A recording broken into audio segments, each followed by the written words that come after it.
Mauser, one of the most distinctive handguns ever made. A long, narrow, broomhandle grip, a slab-sided magazine in front of the trigger, and a wooden holster that turns into a shoulder stock. This is not just a pistol. This is a traveling companion of officers, revolutionaries, warlords, agents, and movie heroes of the 20th century. A gun that somehow bridges the gap between the 1890s and the age of world wars. In this documentary, you will follow its journey, from a German factory experiment, to the trenches of World War I, to the streets of revolutionary Russia, to the battlefields and back alleys of China, and finally, into the hands of collectors and filmmakers today. This is the story of the Mauser C96. Mauser C96 is born in Germany in the 1890s. At that time, most officers still carry revolvers. But a small group of engineers at Mauser believes the future belongs to self-loading pistols. This project does not start as an official army program. It starts as an internal experiment. Engineers test different locking systems, magazine positions, and frame designs. The result looks nothing like its competitors. The magazine is fixed into the frame, in front of the trigger. The bolt travels inside the upper part of the frame. The barrel is long, the grip is thin and straight. In 1896, the pistol goes into production under the name C96, Construction 96. It fires a new bottleneck cartridge, 7.63 by 25 mm. For its time, this is an extremely fast pistol round. The bullet leaves the barrel at high velocity. The trajectory is relatively flat. Penetration at distance is surprisingly strong for a handgun. Inside, the C96 is a piece of German clockwork. When the trigger is pulled, barrel and bolt recoil together for a short distance. Then a locking block drops down, unlocking the bolt from the barrel extension. The bolt continues backwards, extracting and ejecting the empty case. The recoil spring pushes the bolt forward again, feeding a new cartridge from the magazine. Unlike most modern pistols, the magazine is not removable. It is machined into the frame. To load it, the shooter locks the bolt open and inserts a stripper clip from the top. A push with the thumb sends cartridges down into the magazine. Once the clip is removed, the bolt is released and the pistol is ready to fire. Early versions usually hold 10 rounds. Some later models are built for 6 rounds. A few special variants have extended magazines for 20. One of the most unusual features is the wooden holster stock. Carried on a belt or a strap, it protects the pistol during transport. In combat, the shooter slides the rear of the grip into a metal slot on the stock. Now the pistol has a shoulder support and a longer sight radius. Combined with a long barrel and a high-velocity cartridge, this turns it into a sort of compact carbine. It is clever and powerful, but it is also complicated. The mechanism has many finely fitted parts. The grip is narrow and straight. Recoil is sharp. Reloading with clips is slower than changing a detachable magazine. Still, at the dawn of the 20th century, it feels futuristic. From the beginning, the C96 is not a standard German service pistol. Instead, Mauser sells it on the open market. Officers can buy it privately. Foreign governments can place orders. Wealthy civilians can purchase it as a high-status personal weapon. Orders arrive from all over Europe, from Latin America, and from Asia. Some British officers in the colonies carry it by choice. Russian officers and gendarmes order it in notable numbers. Sailors, explorers, and intelligence agents take it with them into remote corners of the world. Why is it so attractive? Power, range, and flexibility. With a strong cartridge, a long barrel, and an optional stock, it offers performance closer to a short rifle than to a typical revolver. For someone operating far from support, one compact weapon that can serve as both sidearm and carbine is very tempting. The pistol is not cheap. It is well finished, precisely made, and easily recognized. Owning one marks the carrier as someone with money, rank, or good connections. When World War I erupts in 1914, the German army issues other pistols as standard sidearms. Yet the C96 still goes to war. Officers who already own one bring it to the front. The army buys additional batches as the fighting intensifies. Trench warfare exposes the weapon's dual nature. In dugouts and ruined villages, A handgun that can accept a shoulder stock and carry 10 rounds of fast, powerful ammunition is very useful.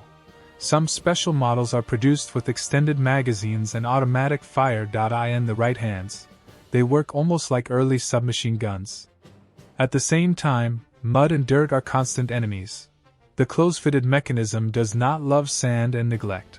Reloading from stripper clips is workable on the range, but clumsy when exhausted, wet, and under fire. By the end of the war, the Broomhandle Mauser has a firm reputation as a distinctive officer's weapon, but it is clear that it is too complex and too expensive to become a universal pistol for millions of conscripts. After the war, the C96 refuses to retire. It finds a new stage in revolutions and civil wars. In Russia, during and after the revolution, the pistol appears in the hands of commanders, security officers, and political agents. The long barrel, the wooden stock, and the unmistakable grip make it visually striking. In photographs, posters, and later in films, the silhouette of the C96 becomes a symbol.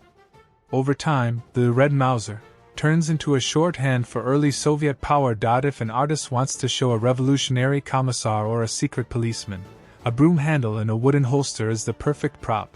Even when historically inaccurate, it feels right visually. This is how the pistol gains an entirely new identity. No longer just a German export product, but a symbol of revolution and political violence. Meanwhile, in China, the story takes a different turn. From the early 1900s through the 1930s, warlords, nationalist forces, and various factions import large numbers of Mauser pistols. Local workshops and foreign companies soon begin making their own copies. The weapon's power and intimidating profile make it extremely popular with officers and bodyguards. In the hands of warlord troops, it is both a practical firearm and a tool of psychological pressure. Some Chinese pattern guns have full auto capability and long magazines, turning them into true machine pistols. The 7.63mm cartridge itself influences later 7.62 by 25mm rounds used in other weapons. In period photos, the same silhouette appears again and again: long coats, bandoliers, and a broomhandle Mauser tucked into a belt or hanging from a strap with its wooden stock. In this context, the pistol becomes part of the visual language of warlord China. Over the decades, the basic design spawns many variants. Barrel lengths change, magazine capacities vary, sights and safeties are modified. Some pistols are chambered for 9x19mm, a more common service cartridge.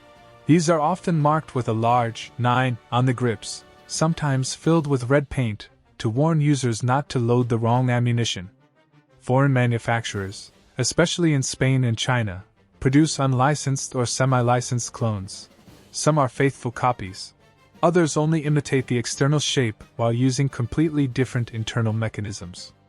Each variation reflects a specific need. A cheaper model for a poorer customer. A different caliber for a specific army. An extended magazine and automatic fire for assault troops. For today's collectors, this diversity is both a blessing and a challenge.